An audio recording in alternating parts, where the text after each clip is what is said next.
하나님의 말씀 히브리서 9장 1절로부터 5절까지 말씀을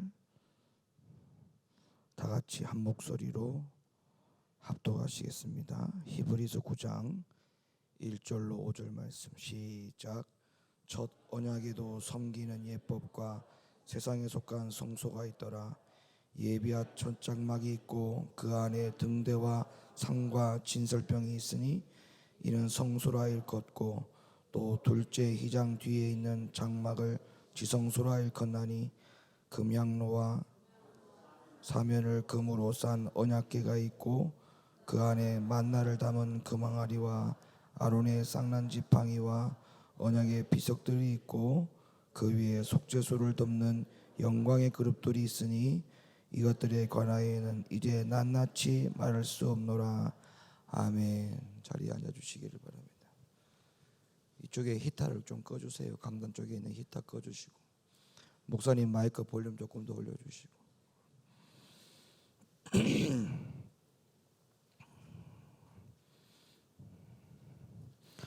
법계 사진을 좀 띄워주세요. 법계 사진 띄워주세요.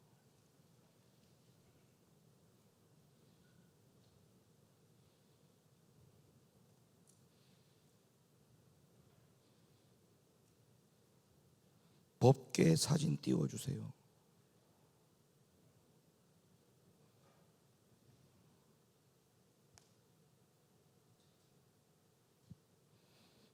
(1번) 사진 띄워주세요. 1번 사진. 예. 자, 우리 여러분들께서 이미 이 성막에 대한 그림을 아니면 사진을 아마 알고 계신 분들도 계시겠고, 또 오늘 처음 보고 계시는 분들도 계실 줄로 압니다만은 오늘 말씀을 잘 들으셔야 됩니다. 일단은 이제 이게 구약 시대에 이스라엘 백성들이 이제 애굽에서 나와가지고 광야 생활하는 동안에 하나님의 성전입니다. 하나님의 성전. 광야에서 하나님께서 모세를 통해서 성막을 지으라고 하신 그 명령에 따라서 모든 높이와 그리고 넓이와 모든 규격의 사이즈를 모세와 백성들이 임의대로 성막과 성전을 지은 것이 아니고 철저하게 하나님의 명령대로 모든 하나님께서 그 치수를 명한 그 치수를 정확하게 명령을 지켜서 저렇게 광야 생활 40년 동안에 생활하는 동안에 성막을 저렇게 만들었는데요. 아시다시피 저기서 제일 중요한 것은 뭐냐면 저 성전에 들어가는 성막에 들어가는 문의 방향이 어느 쪽이냐면 서쪽입니다. 서쪽.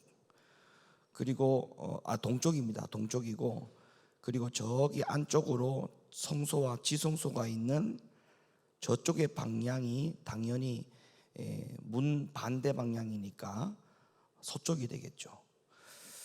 그래서 우리가 저 문을 열고 들어가면 어느 방향으로 보고 들어가느냐면 이제 서쪽을 바라보고 들어갑니다. 서쪽을 바라보고. 그리고 이제 성소에서 제사장이 이제 제사를 드리고 나서 이제 죄인이 저 문을 나올 때에는 동쪽을 바라보고 나오죠. 그래서 저 문의 방향이 왜 중요하냐면 이제 들어갈 때는 죄인이 서쪽을 바라보고 들어가고 나올 때는 동쪽을 보고 나오는 저 문의 방향이 어떤 의미가 있느냐면 서쪽은 우리가 해가 뜨는 방향이 아니고 해가 지는 방향이죠. 그러나 동쪽은 해가 뜨는 방향이죠. 그러니까 성전을 들어갈 때의 마음과 성전에서 나올 때의 마음이 정반대로 달라져야 되는 것입니다.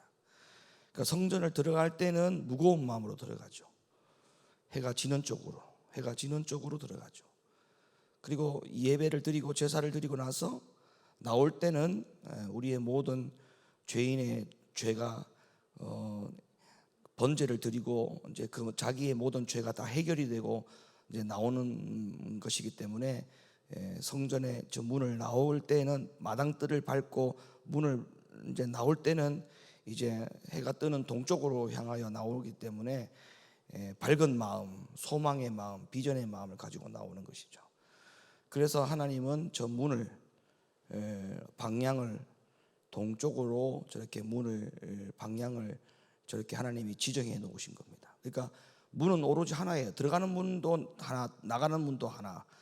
들어갔다가 저 반대쪽으로 나가는 그런 문이 없어요. 오직 문은 딱 하나였고. 그래서 제가 오늘 이 밤에 여러분들과 나눌 하나님의 말씀의 내용이 뭐냐면, 저기 안에 있는 성소 안에 들어있는 지성소입니다. 지성소. 저 지성소. 그래서 저 지성소와 성소의 사이에 휘장이 가려져 있죠. 휘장. 저 휘장이 가려져 있는데, 저 지성소 안에 뭐가 있느냐 하면 바로 법궤가 있습니다. 법궤. 언약궤라고도 하는데요. 그래서 저 법궤, 이제 우리가 이제 광야 생활하는 동안에 저 성막은 저 낮에는 이제 하나님께서 임재하실 때에 낮에는 저 지성소 위로 구름 기둥이 이렇게 섰죠. 구름 기둥이 섰고, 밤에 하나님의 임재를 하실 때는 저기에 불 기둥이 이렇게 섰습니다. 불 기둥이. 그래서 저 지성소에는 하나님의 임재가 있는 장소입니다. 하나님의 임재가 있는 장소. 그래서 구름 기둥과 불 기둥이 다른 장소에 이렇게 세워지거나 선 게 아니고, 오로지 지성소에서만 낮에는 구름 기둥이 서고 밤에는 불 기둥이 섰죠. 하나님의 임재가 저기에만 임했던 겁니다. 저기에만. 그러면 왜 저기에만 임했냐면, 저기 지성소 안에는 뭐가 있었냐? 법궤가 있었기 때문에 그래요. 법궤. 언약궤가 있었기 때문에 그래요. 다음 사진 보여줘 보세요. 자, 아니 앞에 거, 맨 앞에 거. 법궤 사진. 예. 저게 바로 법궤의 사이즈입니다. 법궤의 사이즈. 그러니까 1m가 안 되는 0.9m, 0.6m, 넓이가 0.9m, 높이가 0.6m. 저 법궤를 하나님이 백성들에게, 모세에게 만들라고 해서 저걸 만들어서 지성소 안에 두었는데, 저 지성소 안에 있는 저 법궤가 곧 하나님이었어요. 하나님. 따라합시다. 법궤가 곧 하나님이다. 시작. 예, 그래서 저 법궤 위에 낮에는 구름 기둥, 밤에는 불 기둥이 있었단 말이에요. 그러니까 저 법궤가 뭘 상징하느냐면 하나님을 상징하는 거였어요. 법궤가 뭐를 상징하는 거였다고요? 하나님이에요. 그러니까 구약 시대에는 법궤가 곧 하나님, 하나님이 곧 법궤였어요. 그래서 저 법궤를 우리가 이제 성막을 하나님께서 언제든지 몇 날 며칠 몇 시에 모세에게 명령할지 그 누구도 알지 못했습니다. 하나님이 모세에게 야, 성막을 다 철거해서 옮겨라 그러면 아론과 아론의 모든 그 족속에 있는 하나님의 사람들이 전부 다 자기가 맡은 일을 다 맡아서 했기 때문에, 어떤 사람은 천막을 걷는 사람, 어떤 사람은 물두멍을 치우는 사람, 어떤 사람은 떡상을 치우는 사람, 각각 다 자기가 맡은 일이 있었을 거 아니에요. 그래서 그걸 일사천리로 일사불란하게 다 그거를 정리를 해가지고 또 하나님이 가라고 하는 곳으로 가서 낮에는 구름 기둥이 움직이는 쪽으로, 밤에는 불 기둥이 움직이는 방향 쪽으로 그렇게 해서 성막을 옮겨갔습니다. 계속적으로 성막을. 그러니까 오늘날로 말하면 이동식 성전인 것이죠. 이동식 성전. 그래서 저 성전이 움직일 때마다 항상 제일 먼저 앞선 것이 뭐였느냐 하면 법궤였어요. 법궤. 그러니까 성막을 옮겨갈 때, 장소를 옮겨갈 때 다른 물건이 먼저 앞서가거나 다른 사람이 먼저 앞서가는 일은 결코 없었습니다. 항상 저 법궤를 둘러매고 법궤가 먼저 앞을 향하여 전진을 했어요. 그리고 나머지는 다 저 법궤 뒤를 따라간 겁니다. 왜냐하면 법궤는 곧 뭐였기 때문에? 하나님이었기 때문에. 하나님을 앞세운 거예요. 법궤는 곧 하나님이었기 때문에 법궤가 앞장선다는 말은 곧 하나님이 앞장선다는 거예요. 그만큼 구약 시대의 성막 시대의 저 법궤는 굉장한 위력이 있었습니다. 그래서 민수기 10장을 보면 이스라엘 자손들이 시내산에서 하나님과 언약을 하고 나서 광야 생활을 시작할 때에 모세에게 이 법궤를 사흘 길을 앞서서 행하도록 명령하셨어요. 먼저 법궤를 사흘 전부터 출발을 시켰다고요. 그리고 난 다음에 백성들이 따라갔어요. 또 여호수아 3장을 보면 여호수아가 가나안 땅을 행진할 때도 하나님은 이 백성들보다 이 법궤를 2000규빗이나 먼저 앞서서 행진하도록 하고, 그리고 그 다음에 백성들이 뒤를 따라갔어요. 또 역사적으로 하나님의 어떠한 큰 역사적인 경험으로도 봐도 사무엘상 4장을 보면 이스라엘 민족이 블레셋하고 전쟁을 할 때 말입니다. 전쟁을 할 때에 이때 백성들이 법궤의 능력을 의지하고 아예 집에서 법궤를 메고 나와서 전쟁터로 들어가는 장면이 소개되어 나오죠. 그래서 결국은 저 법궤의 하나님의 능력 때문에 블레셋을 쳐부수고 이스라엘 백성들이 승리하는 장면이 나옵니다. 그리고 사무엘하 6장에 보면 다윗이 예루살렘에 들어가서 왕이 되었을 때에 제일 먼저 블레셋 사람을 쳐부수고 아비나답의 집에 있는 법궤를 자기 예루살렘 성으로, 다윗이 왕이 되었을 때에 예루살렘 성으로 저 법궤를 다시 모시고 와야 됐던 필연적인 이유가 바로 저 법궤는 곧 하나님을 상징하는 것이기 때문에 법궤를 아비나답에 놔둘 수가 없었고 다시 도로 찾아온 것이죠. 열왕기상 8장에 보면 솔로몬 역시 성전을 완공했을 때에 제일 먼저 한 일이 뭐냐 하면 저 법궤를 다시 성에 메어 가지고 완공된 성전으로 가지고 오는 그런 장면이 우리는 성경에서 여러 곳에서 우리는 확인해 볼 수가 있습니다. 그럼 왜 이렇게 했느냐? 답은 딱 하나예요. 법궤가 가지고 있는 능력의 상징이 바로 저 당시에는 법궤가 곧 하나님이었기 때문에, 법궤가 곧 하나님이었다. 그러면 저 성막 시대가 끝이 나고 난 다음에 오늘날 이 신약 시대에 들어와서 성령 시대인 오늘날 저 법궤가 어디 있다라고 여러분 생각합니까? 저 법궤가 오늘날은 성령 시대죠, 그죠? 주님이 오실 때가 다 되어 있는 이 마지막 때에 교회 생활하는 저와 여러분들도 이 성소 안에 법궤가 분명히 있단 말입니다. 그럼 법궤가 어디 있느냐 말이에요. 법궤가. 자, 제가 분명히 힌트를 드렸죠. 구약 시대의 법궤는 곧 하나님이다. 하나님은 곧 법궤다. 그럼 오늘날에는 교회 안에 눈에 보이는 하나님이 뭐라고 제가 누차 말씀드렸습니까? 말씀이 곧 법궤입니다. 그러니까 말씀이 곧 하나님이고 하나님이 곧 말씀인 거예요. 그러니까 오늘날에는 법궤가 뭐냐? 오늘날의 법궤는 말씀이에요. 말씀. 말씀이 언약이죠? 맞죠? 법, 궤잖아요. 궤. 언약, 궤란 말이에요. 궤. 궤라는 말은 상자를 말하는 거예요. 법이 들어있는 상자, 언약이 들어있는 상자, 그런 의미거든요. 그럼 오늘날에는 법이 뭐예요? 오늘날의 법이 뭐예요? 말씀이죠. 오늘날에는 궤를 둘 필요가 없잖아요. 말씀을 따로 상자를 넣어가지고 보관할 필요가 없잖아요. 오늘날의 성령시대는. 그러면 언약 궤가 아니고 오늘날의 언약이 언약이잖아요. 언약 궤가 필요 없잖아요. 그러니까 오늘날의 법궤는 말씀이에요. 그럼 오늘날의 말씀은 곧 누구예요? 하나님이에요. 그러니까 구약과 신약과 성령 시대는 다 똑같아요. 오늘날의 구약 시대의 법궤가 굉장히 위력이 있었죠. 왜? 법궤가 곧 하나님이었기 때문에. 오늘날에도 법궤만큼 똑같은 능력을 상징하는 것이 뭐냐? 하나님의 말씀. 말씀이 곧 뭐라고요? 하나님. 하나님. 그러면 보세요. 자, 구약 시대의 법궤는 지성소 안에다가 법궤를 갖다 놨죠. 그러면 오늘날의 성령 시대는 이 법궤인 하나님의 말씀이 어디다가 보관이 되어야 되느냐?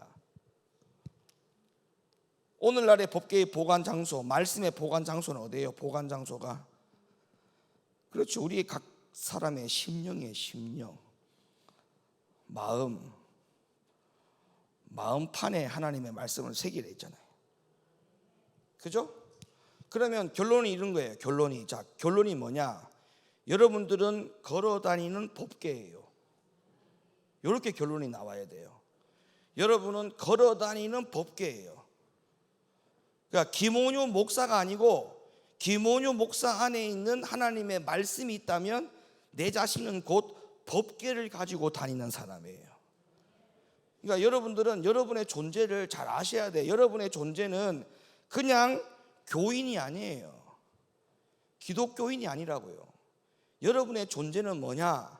하나님의 말씀을 보관하고 있는, 법궤를 보관하고 있는 오늘날의 여러분들은 법궤를 지니고 사는 사람이에요. 네? 여러분의 가치가 얼마나 대단한지 모르죠. 여러분들이 지금 법궤를 가지고 다니는 사람이에요. 법궤를. 그러면 똑같이 보세요. 이스라엘 백성들이 법궤를 항상 먼저 앞섰다 했죠. 앞세웠다 했죠. 사흘길을 앞세우고 2000규빗을 앞세우고 그리고 법궤 항상 뒤에 따라갔잖아요.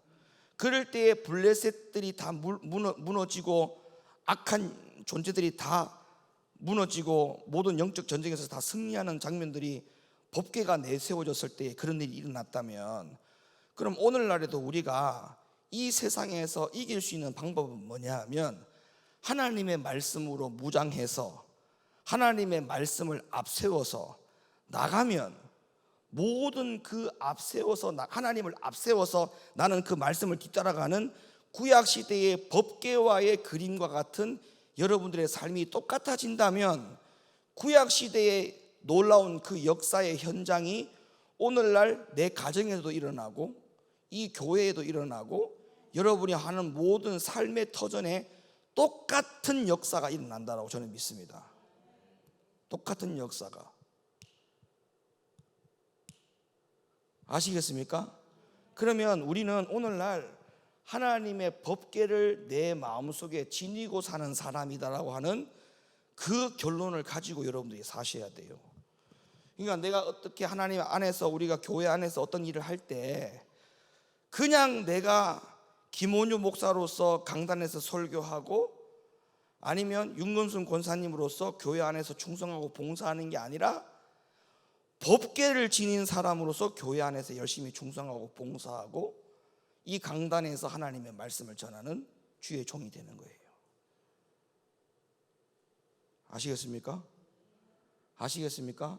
이거 너무나 중요한 이야기예요. 그럼 봐봐요.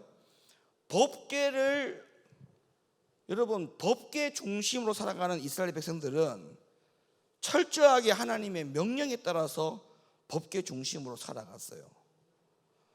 법궤는 반드시 이동할 때에 메고 이동하도록 돼 있었어요. 근데 메지 않고 소에다가 끌어갖고 술에다가 끌으니까 법궤가 넘어지지 않습니까? 그러면 넘어지는 것을 붙잡아 가지고 저주받은 게 아니에요, 사실은. 여러분, 법궤가 넘어지려고 하는 것을 붙잡은 것은 사실은 좋은 일 아닙니까? 법궤가 땅바닥에 떨어지려고 하는 걸 갖다가 잡은 것은 그게 칭찬받을 일이지 저주받을 일이 아니잖아요. 많은 사람들이 성경을 정확하게 해석을 안 하는데 법궤가 넘어지려고, 수레에서 끌고 가는 거를, 법궤가 넘어지려고 하는 거를 붙잡아 가지고 저주받은 게 아니에요. 하나님의 저주를 받은 게 아니에요. 애시당초 처음부터 메고 가라고 하는 명령을 지키지 아니하고 수레에다가 끌고 간 것이 처음부터 잘못이었던 거예요. 그것 때문에 저주를 받은 것이지 넘어지려고 하는 것을 붙잡아 가지고 저주를 받은 게 아니라고요. 그러니까 무슨 말이냐 하면, 우리는 그 사건에서 또 하나의 교훈이 뭐냐 하면, 법궤 중심으로 살아가는 사람은 철저하게 여호와 하나님이 말씀하신 명령대로 모든 명령을 순복하고 순종하고 따라가야 되는 겁니다. 자기 생각대로 아이고 수레 끌고 가도 되겠지, 그런 생각조차도 하나님은 허락하지 않았던 거예요. 철저하게 네 생각대로 하지 말고 하나님의 말씀대로만 순종하라는 거예요. 아멘. 여러분, 신앙생활 하면서 법궤 중심으로 살아가는 사람, 하나님의 말씀을 내 안에 법궤처럼 두고 살아가는 사람은 내 생각대로 신앙생활 하면 안 됩니다. 철저하게 하나님의 말씀대로만 신앙생활 하셔야 돼요. 말씀대로만. 여러분, 우리가 이 죄에 대한 이 관념을요, 죄에 대한 관념을 예수님께서는 우리에게 뭐라고 말씀하셨느냐, 성경에서는 뭐라고 말하냐면은 죄는 모양이라도 버리라고 했어요. 그건 무슨 말이냐 하면 아예 죄는 아예 거기는 너희들이 상종도 하지 말라는 거 아닙니까? 죄는 모양이라도 버리라는 말은 죄하고는 아예 결별하고 살아라 이 말이거든요. 그 말이. 예? 그러니까 보세요. 죄는 1%도 용납하면 안 돼요. 따뜻하 죄는 1%도 용납하면 안 된다. 여러분 보세요. 내가 그런 이야기를 누차 한 번씩 예를 듭니다만은, 여러분 내 차를 가지고 이렇게 가는데 아니 세상에 딱 주유소 입구에다가 안내판이 딱 크게 적혀 있는데 뭐라 적혀 있냐면은 99% 순정품, 우리 휘발유는 99%의 순정품을 갖고 있지만 단 1%는 불순물이 들어 있습니다. 그래서 다른 주유소보다 좀 쌉니다. 그러면 이런 간판이 걸려 있단 말이에요. 그러면 여러분 여기 주유소 가가지고 여러분 기름 넣어요, 안 넣어요? 기름 넣어요? 이 1%의 불순물이 자동차 엔진을 치명타 입히는 1%라고 하면 여러분 그 기름 넣겠습니까? 기름 안 넣죠. 왜? 99%가 아무리 순정 기름이라 할지라도 1%가 내 차 엔진에 치명적인 것을 영향을 주는 거라면은 그게 1%라도 허락을 안 하죠. 용납 안 하죠. 그런데 왜 우리는 하나님 앞에 말씀 신앙생활 하면서 1%의 죄 정도는 괜찮겠지, 그게 여러분 영혼을 치명타 입힌다고 생각해 보세요. 그게 여러분 영적 생활에, 믿음 생활에 치명타를 입힌다고 생각 한번 해보세요. 그런 여러분 영혼을 자동차 2천만 원짜리 3천만 원짜리 엔진보다도 내 영혼을 가치 없는 사람으로 살아가고 있는 거야. 그게. 예? 현대자동차 2천만 원 차 엔진하고 내 영혼하고 이거를 여러분 이게 비교가 됩니까? 내 영혼하고 엔진 2천만 원짜리하고 그거를 비교가 됩니까? 2천만 원짜리 엔진에다가는 1%에 대한 불순물을 안 넣으려고 하면서 내 영혼에다가는 1%의 죄를 넣는다, 용납한다? 그러면 여러분 스스로가 명찰 달고 살아. 나는 엔진보다 못한 놈, 이렇게 명찰을 크게 달고 댕겨. 나는 현대 기아차 엔진보다도 못한 놈. 그러니까 주님은 뭐라고 말씀하셨냐, 죄는 모양이라도 버리라고 했으면 아예 1%라도 죄도 안 된다고 생각을 하셔야 돼요. 생각하셔야 돼. 여러분 봐봐요.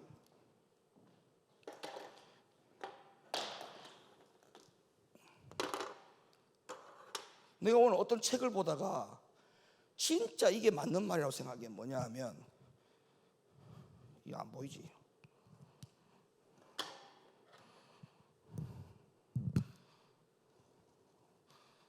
자, 김원유 목사가 이제 오늘 죽는다 생각해 보세요. 제가 오늘 죽어요. 만약에 죽어요.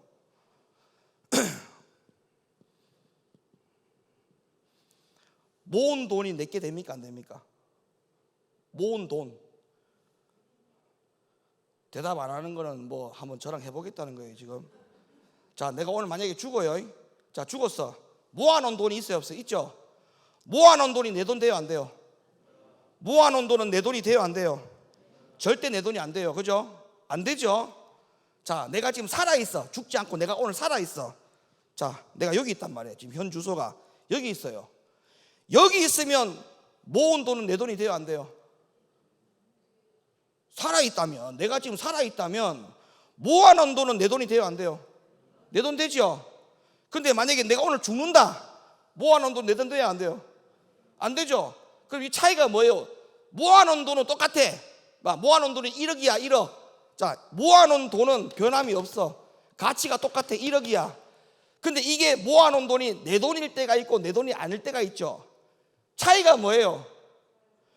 살아있을 때는 내 돈, 죽을 때는 내 돈이 아니죠. 그 다음에 또 봐봐요. 자, 또 하나. 그러면 죽을 때의 내 돈은 뭔지 아세요? 죽을 때 내 돈이 뭔지 아세요? 잘 사용한 돈.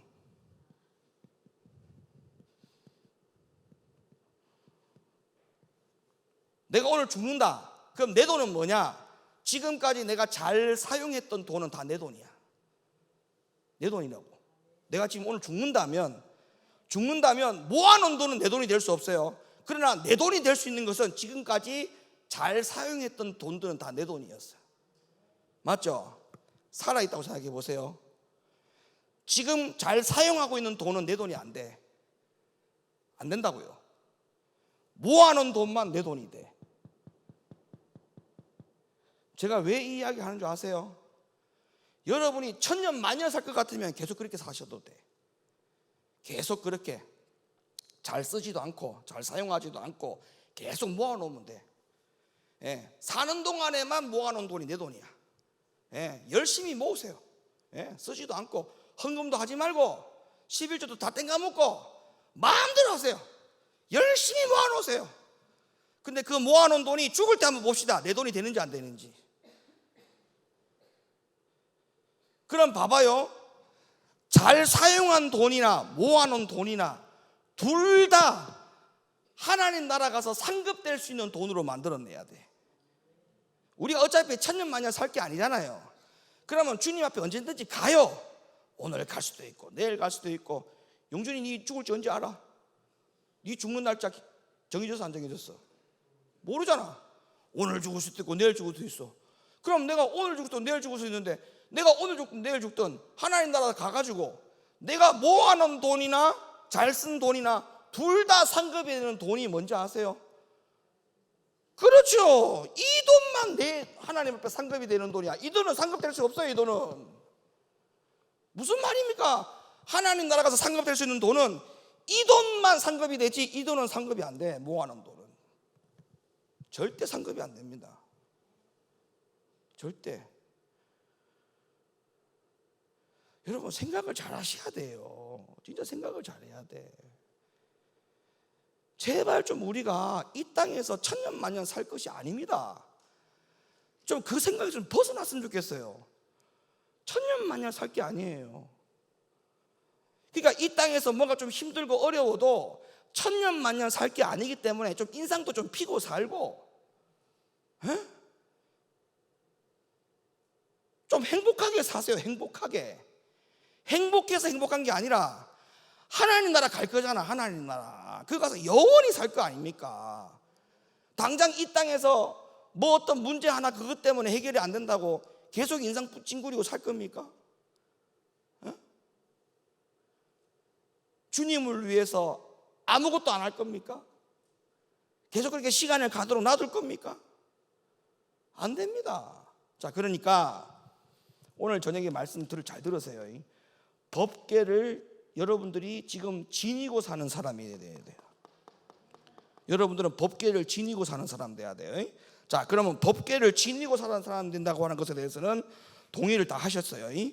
자, 그러면 이 법궤 안에 구약 시대 안에 이 법궤 안에 뭐가 있었느냐?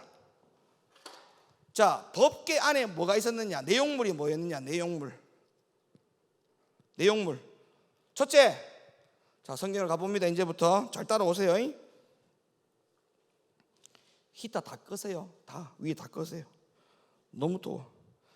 자, 출애굽기 24장 12절 읽어주세요. 여호와께서 모세에게 이르시되 너는 산에 올라 내게로 와서 거기 있으라. 네. 너로 그들을 가르치려고 내가 율법과 계명을 친히 거룩한 돌판을 네게 주리라. 그 다음에 25장 21절 속죄소를 궤 위에 얹고 내가 네게 줄 증거판을 궤 속에 넣으라. 다시 읽어주세요. 시작. 속죄소를 궤 위에 얹고 네.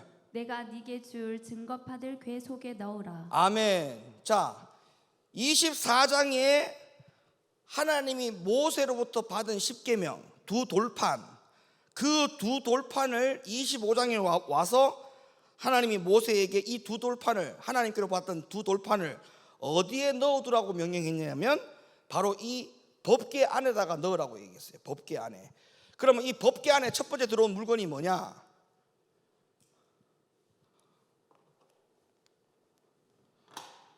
두 돌판이 들어왔어요. 두 돌판. 두 돌판이 뭐예요? 모세가 하나님께로부터 받은 십계명판이에요. 십계명판. 여러분 잘 아시다시피 이 출애굽기 32장에 보면 산에 올라간 모세가 40일이 지나도 내려오지 않는 거예요. 그러니까 백성들이 이제 불안했던 겁니다. 야, 이거 애굽에서 우리가 모세 말만 듣고 지금 여기까지 왔는데 모세가 지금 산에 올라간 지 40일이 지났는데 아직까지 안 내려온다. 이거 큰일 났다 우리. 야, 우리 다시 여기에서 모세만 믿고 더 갔다가는 우리 다 죽겠다. 야, 그러지 말고 우리 여기서 다시 애굽으로 돌아가자. 애굽으로 돌아가자. 이제 그런 어떤 이제 그런 게 모아지는 거예요. 자, 그렇게 모아질 때에 이제 거기서 뭘 하느냐면 밑에서 백성들이 애굽에서 가지고 나올 때에 나왔던 금고리, 뭐 반지, 팔찌, 목걸이 할 것 없이 그걸 전부 다 녹여가지고 금송아지를 만든 거예요. 금송아지를. 여러분 자 보세요. 아까 사진 세 번째 사진 한번 다시 열어보세요. 세 번째 사진. 성막의 덮개가 몇 개의 덮개로 덮여 있는지 보세요. 그 다음 자 여기 보세요. 여기 지금 성소와 지성소의 덮개인데 성전의 덮개가 총 몇 개의 덮개로 덮여져 있어요? 몇 개입니까? 자, 맨 안쪽에 덮개, 그 다음에 두 번째 덮개를 염소 털로 만들었고, 세 번째가 숫양 가죽으로 만들었고, 마지막 맨 위에 덮는 덮개가 해달 가죽이에요. 해달 가죽. 여러분 생각해 보세요. 해달이 바다에 살아요? 광야 사막에 살아요? 근데 해달 가죽이 어디서 났을까요? 희한하죠? 광야 사막에 해달이 살아요? 물개가 살아요? 물개 안 살아요. 그런데 하나님이 모세에게 맨 마지막 덮개는 물개 가죽으로 덮으라고 이야기하는 거예요. 이거는 뭔 말이냐 하면 여러분 하나님이 우리가 뭘 소유하고 있는지 하나님은 다 알고 계십니다. 왜 다 알고 계시냐면 이미 하나님이 애굽에서 나올 때에 종살이하고 나오는 그들에게 하나님이 모든 걸 다 보상을 받고 나오도록 했어요. 그래서 성경에 보면 애굽 사람들에게 은혜를 입혔다라고 성경이 나옵니다. 하나님이 애굽 사람들에게 은혜를 줬다 했거든. 은혜를 줬다. 은혜를 입혀가지고 모든 각 사람들의 가정에 있는 이스라엘 백성들의 종들이 있을 거 아닙니까? 그 종들에게 은혜를 입혀가지고 하나님이 백성들에게 은혜를 입혀가지고 그 애굽 사람들이 이스라엘 백성들 종들에게 그래 너희들 내일 모세를 따라서 다 광야로 나간 다음에 그리고 너희들 가나안으로 간 다음에 그래 너희 가는 길이 얼마나 힘들고 멀겠냐 그래 이거 가지고 가라 이거 가지고 가라 이거 가지고 가라 그 준 것 중에 해달 가죽 물개 가죽을 다 가지고 나왔던 거예요. 근데 애굽 사람들이 왜 이스라엘 백성에게 물개 가죽을 준지 압니까?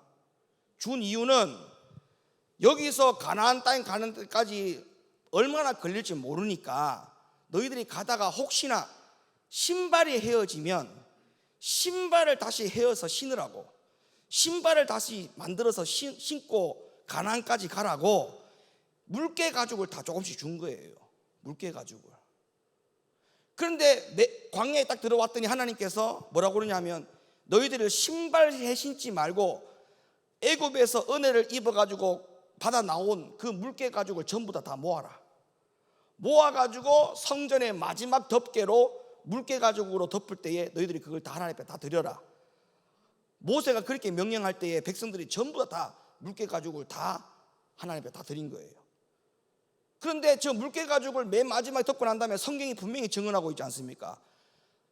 이스라엘 백성들이 40년 3개월 동안 광야 생활하는 동안에 애굽에서 나온 신발이 단 한 번도 헤어져 가지고 버린 적이 없다고 해서 성경이 나와요.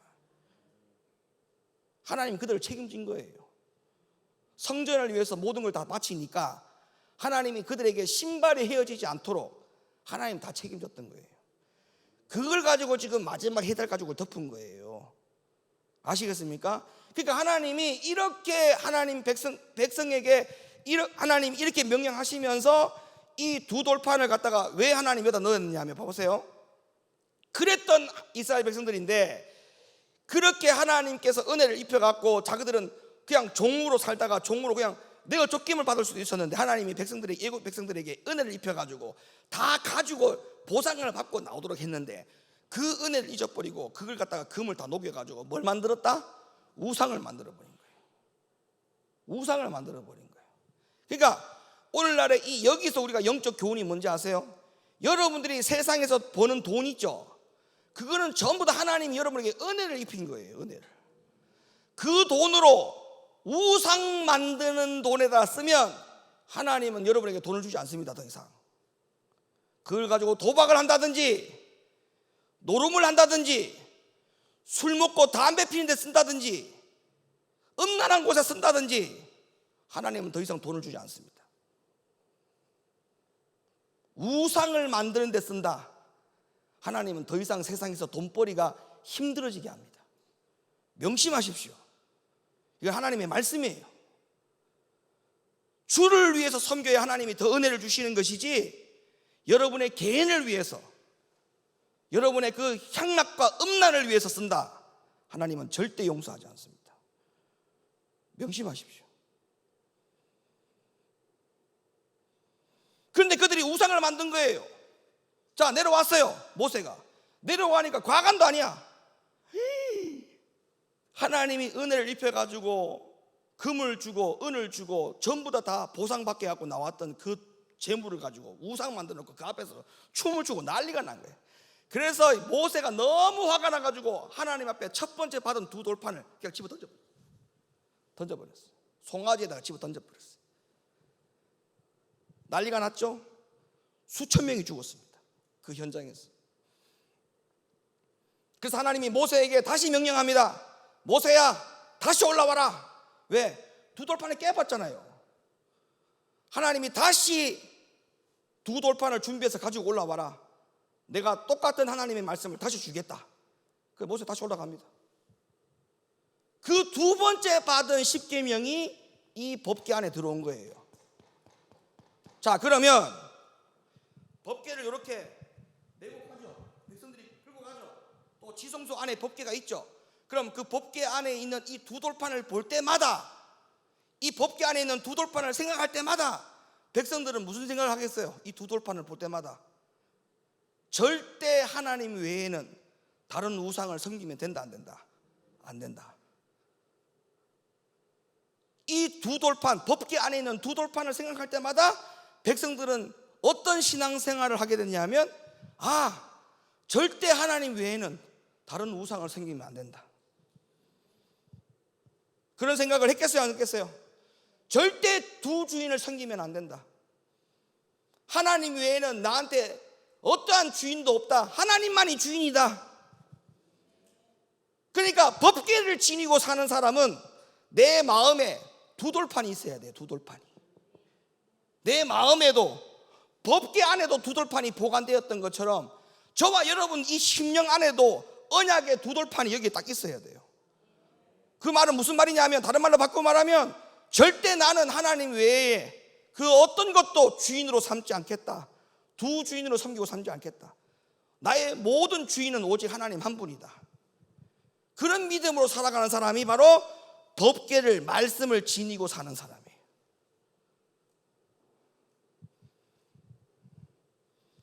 이해가 되십니까? 오늘날 우상이 너무 많아요.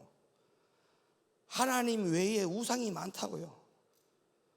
말씀과 법궤는 내 마음속에 지니고 사는데 두 돌판이 내 마음속에 있는데도 불구하고 저 두 돌판이 뭘 상징하는지 우리는 이미 알고 있음에도 불구하고 또다시 우리는 금 송아지를 내 마음속에 만들고 살아가는 경우가 얼마나 많습니까?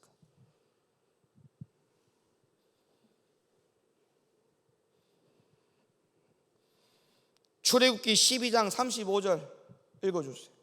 이스라엘 자손이 모세의 말대로 하여 애굽 사람에게 은금 패물과 의복을 구하매 여호와께서 애굽 사람으로 백성에게 은혜를 입히게 하사 그들의 구하는 대로 주게 하심으로 그들이 애굽 사람의 물품을 취하였더라. 보세요, 맞잖아요. 애굽 사람들에게 하나님이 은혜를 입혀가지고 이스라엘 백성들이 애굽 사람들에게 옷 주세요 그러면 애굽 사람들이 옷을 줬어요. 은금 패물 좀 주세요 그러면 은금 패물을 줬어. 하나님이 그들에게 은혜를 입혀서 구하는 대로 주셨다. 그러면 우리가 이 세상 살아가면서 세상에 나가가지고 우리가 땀 흘려 수고해서 얻어진 모든 것들은 다 하나님이 은혜를 입혀가지고 우리에게 주신 거예요. 은혜를 입혀서. 그걸 가지고 우리가 주인이 되면 되겠습니까? 안 되겠습니까? 그 돈의 주인은 하나님이고 그 돈은 하나님이 은혜를 입혀서 주신 것이기 때문에 그 돈으로 다시 하나님께 영광 돌리는 삶, 이 삶이 우리에게 계속적으로 순환적으로 돌아가야 돼요. 하나님께 받은 거 다시 하나님께 돌려드리고 또 다시 하나님께로부터 은혜를 받아가지고 또 다시 얻고 또 다시 돌려드리고, 이게 계속적으로 순환이 돼야 돼요. 순환이.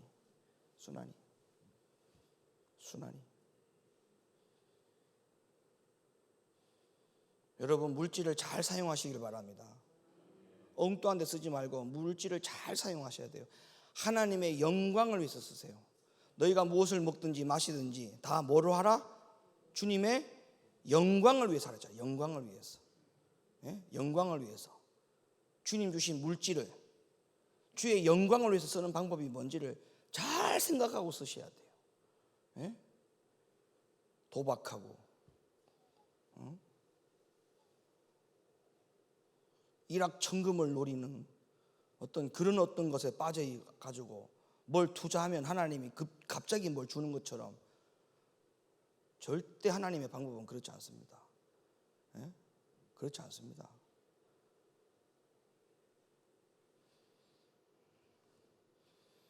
그래서 법궤 안에 들어있는 이 두 돌판이 상징하고 있는 것은 뭐예요? 절대 두 주인을 섬기지 말자. 두 주인을 섬기지 말자.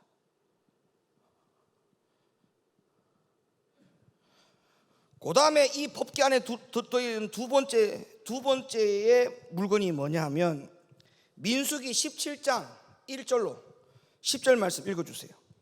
여호와께서 모세에게 일러 가라사대 너는 이스라엘 자손에게 구하여 그들 중에서 각 종족을 따라 지팡이 하나씩 취하되 고 그들의 종족대로 그 모든 족장에게서 지팡이 12를 취하고 그 사람들의 이름을 각각 그 지팡이에 쓰되 레위의 지팡이에는 아론의 이름을 쓰라. 이는 그들의 종족의 각 두령이 지팡이 하나씩 있어야 할 것임이니라. 그 지팡이를 회막 안에서 내가 너희와 만나는 곳인 증거궤 앞에 두라. 내가 택한 자의 지팡이에는 싹이 나리니 이것으로 이스라엘 자손이 너희를 대하여 원망하는 말을 내 앞에서 그치게 하리라. 모세가 이스라엘 자손에게 구하매 그 족장들이 각기 종족대로 지팡이 하나씩 그에게 주었으니 그 지팡이 합이 12이라. 그 중에 아론의 지팡이가 있었더라. 모세가 그 지팡이들을 증거의 장막 안 여호와 앞에 두었더라. 이튿날 모세가 증거의 장막에 들어가 본즉 레위 집을 위하여 낸 아론의 지팡이에 우미 돋고 순이 나고 꽃이 피어서 살구 열매가 열렸더라. 모세가 그 지팡이 전부를 여호와 앞에서 이스라엘 모든 자손에게로 취하여 내매 그들이 보고 각각 자기 지팡이를 취하였더라. 여호와께서 또 모세에게 이르시되 아론의 지팡이는 증거궤 앞으로 도로 가져다가 거기 간직하여 패역한 자에 대한 표징이 되게 하여 그들로 내게 대한 원망을 그치고 죽지 않게 할지니라. 아멘. 자, 두 번째로는 이 아론의 쌍난 지팡이를 이 증거궤 안에다가 보관하게 하고, 그리고 백성들로 하여금 이 아론의 지팡이의 교훈이 뭔지를 잘 가르쳐라, 이렇게 말씀하고 있죠. 이 아론의 지팡이가 이 법궤 안에 들어갔어요. 그러면 아론의 쌍난 지팡이가 법궤 안에 들어간 이유가 뭐냐? 이 광야의 성막 생활 가운데, 그러니까 광야의 교회죠. 광야 교회 안에서 오늘날로 말하면 교회 안에 분쟁이 일어난 거예요. 당을 짓고 싸움이 난 거예요. 오늘날에도 교회 안에 당 짓고 싸움이 일어나지 않습니까? 지금 이 광야의 성막 교회에서도 지금 그런 일이 벌어진 거예요. 여러분 잘 아시다시피 고라와 다단과 아비람이 당을 짓고 그 회중 가운데에 같이 불만을 품게 만듭니다. 그리고 그 3명의 불만이 시작돼 가지고 그 안에 있는 회중들을 몇 명 꼬셨느냐 하면 250명을 더 꼬셨어요. 그러니까 처음에 불만이 몇 명으로 시작됐다고요? 3명으로 시작됐어요. 그러니까 여러분, 교회 안에 이 당을 짓고 불만을 만들어질 때 과정을 보면 여러분, 갑자기 수백 명이 한꺼번에 같이 쫙 동요가 일어나는 게 아니에요. 꼭 1명, 2명 소수가 출발되어 가지고 거기에 같이 마음을 같이 하고 연합해 가지고 당을 짓지 않습니까? 그래서 나중에는 그 불씨가 막 번져 가지고 걷잡을 수 없을 정도로 교회 안에 큰 무리가 같이 당을 지어 가지고 교회 안에 혼란을 만들잖아요. 그럼 여러분 한번 생각해 보세요. 이 당시도 마찬가지예요. 당 짓는 사람은 하나님 절대 가만두지 않습니다. 예? 교회에 정말 말도 안 되는 그런 불평 불만을 가지고 당을 지으면 큰일 납니다. 자, 근데 250명 당을 짓고 이제 거기서 아론과 모세를 대적을 하는 거예요. 이제 여기서 우리가 다시 지도자를 만들자. 너희들은 지도자들 자격이 없으니까 다 그냥 떠나라, 물러나라. 이제 이런 난리가 난 거예요. 오늘날로 말하면 목사님 쫓아내려고 난리가 난 거죠, 쉽게 말하면. 그럴 때에 하나님이 모세에게 오늘 금방 읽었던 민수기 17장 1절로부터 10절의 말씀처럼 레위의 지팡이에 아론의 이름을 쓰고 12지파의 각각 두령의 머리에 해당되는 이름들을 다 써라. 그럼 지팡이가 12개가 딱 왔겠죠. 12지파니까 각각 지파의 두령들의 이름을 다 썼어요. 그 대신에 레위 지파에는 아론의 이름을 써라. 그래서 12개의 지팡이를 딱 놔뒀는데 거기에서 마침내 누구의 지팡이에만 싹이 났다? 아론의 지팡이에만 싹이 났다는 거예요. 그걸 가지고 하나님이 뭘 증명해 보였느냐 하면 이 아론은 모세와 아론은 내가 세운 지도자가 맞다는 것을 하나님이 그들 가운데 보여준 거예요. 아시겠습니까?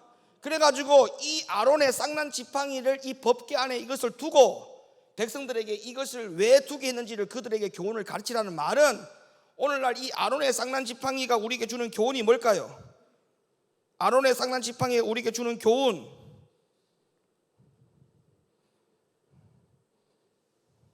민수기 16장 1절 잘 보세요. 성경을. 레위의 증손 고핫의 손자 이스할의 아들 고라와 루벤 자손 엘리압의 아들 다단과 아비람과 벨렛의 아들 론이 당을 짓고 이스라엘 자손 총회의 택함을 받은 자 곧 회중에 유명한 어떤 족장 250인과 함께 일어나서 모세를 거스리니라. 자, 여기에 보면 맨 마지막에 모세를 거스른다 했죠. 맞죠? 모세를 거스른다 했어요. 근데 민수기 16장 조금 더 뒤로 가서 11절에 가보세요. 11절에 요 모세를 거스른다는 말을 무슨 말로 바꿨는가 보세요. 이를 위하여 너와 너의 무리가 다 모여서 여호와를 거스리는 도다. 아론은 어떠한 사람이건대 너희가 그를 원망하느냐. 그러니까 이 아론의 쌍난 지팡이 통해서 주는 교훈이 뭐냐 하면 너희가 모세의 말을 거스린 게 아니고 그것은 곧 내가 세운 종을 거스린 것이기 때문에 여호와 나를 거스린 것이다라고 이렇게 성경에 딱 표현을 해놨잖아요. 모세를 거스린 게 아니고 모세를 거스린 것은 곧 나를 거스린 것이다. 그러면 이 아론의 쌍난 지팡이 통해 가지고 주고자 하는 교훈이 뭐냐 하면 하나님이 세운 종을 거스르지 마라. 하나님이 세운 종을 거스리는 것은 곧 주의 종을 거스리는 수준이 아니라 이거는 여호와 하나님을 거스르는 것이다. 그러니까 오늘날 법궤를 지니고 내가 살아가는 저와 여러분들은 하나님이 세운 주의 종의 권위를 세워야 돼요. 따릅시다. 주의 종의 권위 세우자. 그럼 이 주의 종의 권위, 하나님이 세우신 주의 종의 권위를 누구의 권위로? 하나님의 권위로 세우라는 거예요. 하나님의 권위. 하나님의 권위로.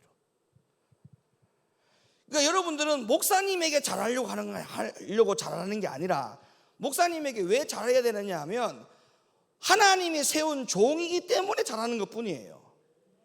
아시겠습니까?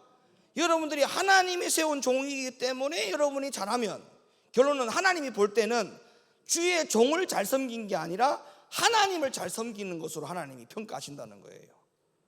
그래서 성경 말씀에 보니까 너희가 선지자의 이름으로 선지자를 영접하면 선지자의 상을 받는다고 했어요. 그러니까 무슨 말이냐면 여러분들은 선지자직이 아니잖아요. 평신도잖아요. 여러분들은 죽었다 깨나도 선지자의 상을 못 받아요. 선지자의 상을 받을 수 있는 사람은 주의 종만 선지자 상을 받을 수 있어요. 근데 여러분들이 선지자 상을 받을 수 있는 방법은 유일하게 딱 한 번밖에 없어. 언제냐? 하나님이 세운 종을 권위를 하나님의 권위로 인정하고 주의 종을 하나님 섬기듯이 섬기면 여러분들이 선지자의 상을 받는 게 선지자의 상을 받아요. 선지자의 상을.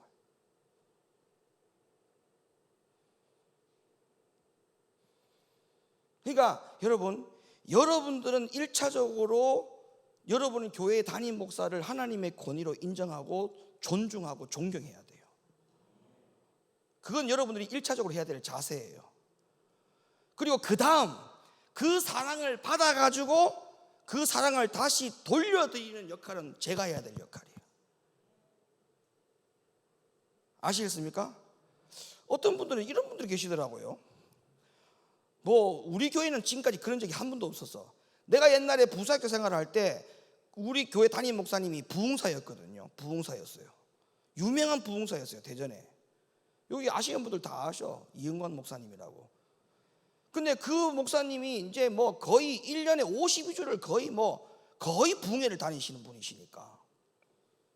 그러면 희한합니다. 교회 권사님들이 이럽니다. 이번 주에 이제 목사님이 보통 이제 월요일 주일 저녁부터 시작해서 뭐 수요일 밤까지 목요일 밤까지 이렇게 집회하고 오시잖아요. 그럼 담임 목사님이 얼마나 오래간만에 왔으니까 얼마나 반갑고 좋습니까? 그럼 이랍니다. 농담이라도 이번 주에 우리 목사님 가가지고 잘 쉬고 오셨을 거라고. 그 다음에 말이 더 웃겨. 우리 목사님 가가지고 좋은 거 많이 먹고 왔을 거라고. 그러면서 목사님한테 뭐 좋은 거 사줄 필요 없다. 우리 목사님은 다니면서 너무나 좋은 걸 많이 먹기 때문에 좋은 거 사드릴 필요 없다. 이럽니다, 말을. 권사님들이 그렇게 이야기해요. 교회 권사님들이. 집사님들은 막 우리 교회 목사님이 오래간만에 집회하고 와가지고 얼마나 힘드셨냐고 막 안부 전화도 하고 막 목사님 막 교회에서 보면 막 좋아가지고 손잡고 난리가 나는데 권사님들은 그냥 멀뚱하고 하는 수가 있어요. 그러나 그런 걸 볼 때마다 기가 막히더라고.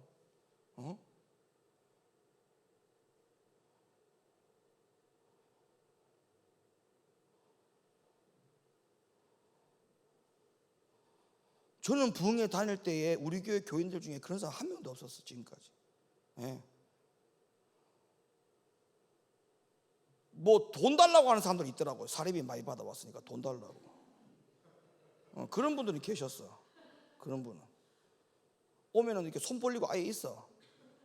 뭐요? 이러면 목사 용돈 좀 주세요. 사례비 받아왔으니까 용돈 달라고. 유영하 권사님이 늘 그래.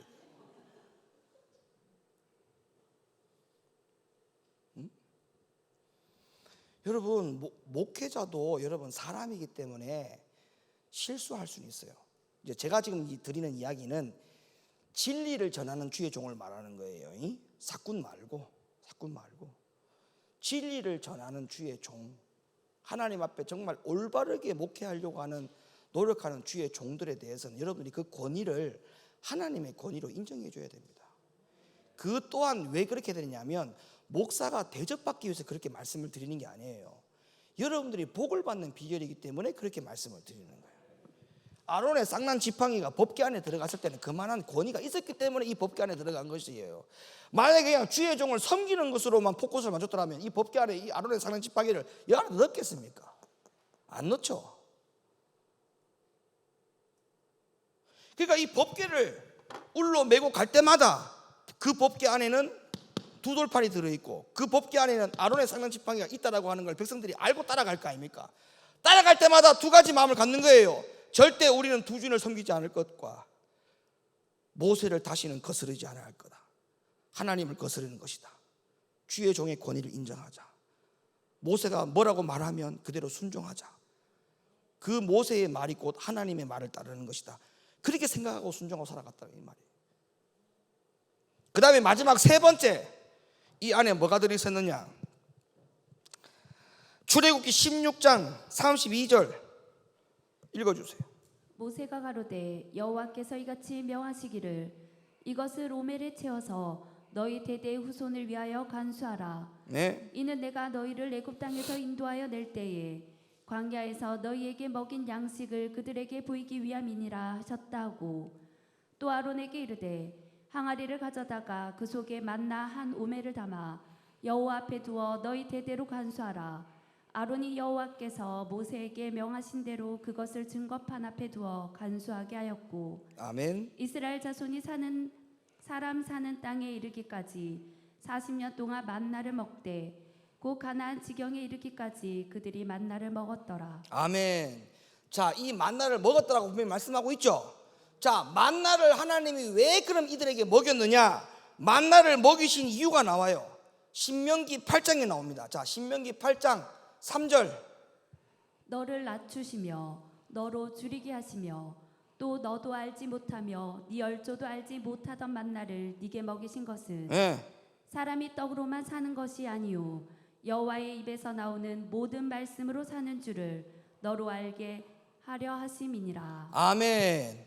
만나를 계속적으로 40년 3개월 광야가 끝나는 그 순간까지 계속적으로 만나를 하루도 빠짐없이 먹였던 이유는 그들 가운데 계속적으로 뭘 요구했냐?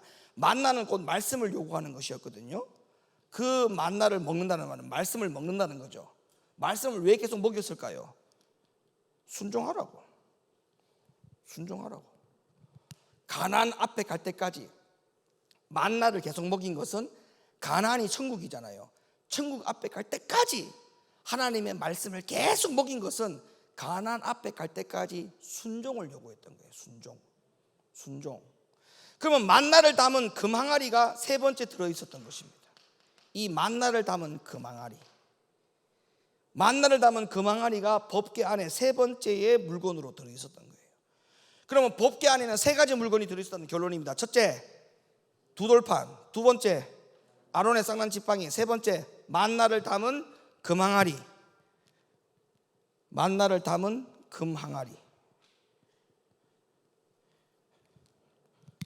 그러면 이 세 가지 물건을 법궤 안에 둔 것은 이스라엘 백성들이 그 법궤를 가지고 다닐 때마다 세 가지의 믿음의 고백을 가지고 살았겠죠.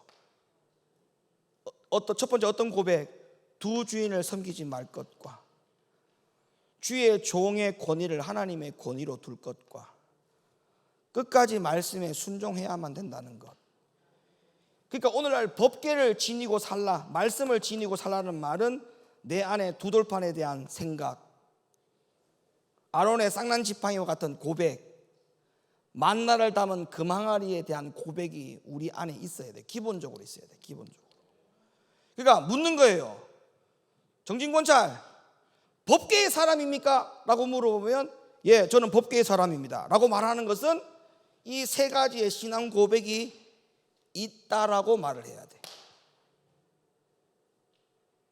박강규 선생님 이해가십니까? 여러분들이 법궤를 지니고 사는 사람입니까? 여러분은 법궤의 사람입니까? 라고 물어보면 예, 저는 법궤의 사람입니다. 왜 법궤의 사람입니까? 저는 이 세 가지 고백을 믿고 살아가는 사람이기 때문에 저는 법궤의 사람입니다. 여러분, 더 중요한 게 있어요. 마지막으로 드릴 말씀은 이 세 가지 고백으로 갖고 사는 사람은 곧 법궤를 가지고 사는 사람이죠. 이스라엘 백성들이 이 법궤를 가지고 다닐 때마다 문제 해결은 말할 것도 없고 블레셋들이 다 무너졌어요. 에?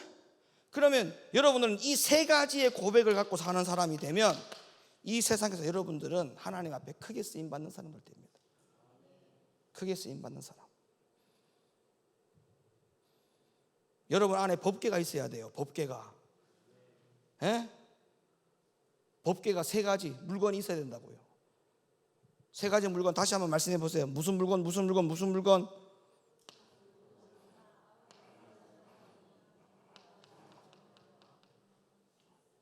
뭐 끝에 가가지고 이러네.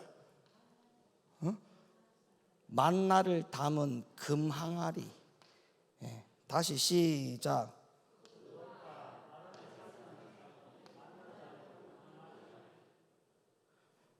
두 돌판은 볼 때마다 무슨 고백? 두 주인을 섬기지 말라. 아론의 쌍난 지팡이를 볼 때마다 무슨 고백? 주의 종의 권위를, 하나님의 권위를 인정하라. 만나를 담은 금항아를 볼 때마다 말씀에 순종하고 살라.